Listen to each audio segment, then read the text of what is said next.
کہ اللہ دیکھ رہے ہیں، اللہ سن رہے ہیں، اللہ میرے دل کی بات جانتے بھی، ہر وقت یہی سوچتا رہے تو غلط خیال ہی نہیں آئیں گے آپ کے دل دماغ میں. ہر وقت اللہ سے رابطہ جڑا رہے گا. آپ کہتے ہیں جی نماز میں وسوسے آتے ہیں، ہر بندے کا یہی مسئلہ. بھائی آپ دنیا کے کام کرتے ہوئے یہ سوچیں کہ اللہ دیکھ رہے ہیں، اللہ دیکھ رہے ہیں، اللہ دیکھ رہے ہیں، تو نماز میں بھی آپ یہ سوچیں گے کہ اللہ دیکھ رہے ہیں، اللہ دیکھ رہے ہیں.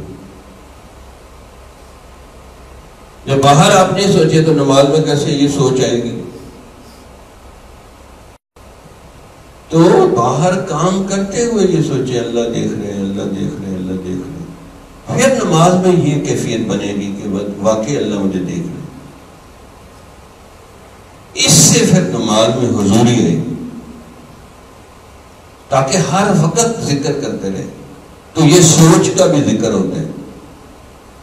تو یہ غلبہ ہونا چاہیے کہ اللہ مجھے دیکھ رہے، اللہ مجھے دیکھ رہے، اللہ مجھے دیکھ رہے. اس سے نمازوں کی کیفیت درست ہو جاتی ہے اور ہر وقت اللہ یاد رہتا ہے. جب ہر وقت اللہ یاد رہے گا تو پھر موبائل میں الٹی کوئی حرکت کریں گے، ادھر ادھر فضول کوئی بد نظری کریں گے، فوراً بندے کو آئے گا کہ اللہ مجھے دیکھ رہے، میں کیا کر رہا ہوں.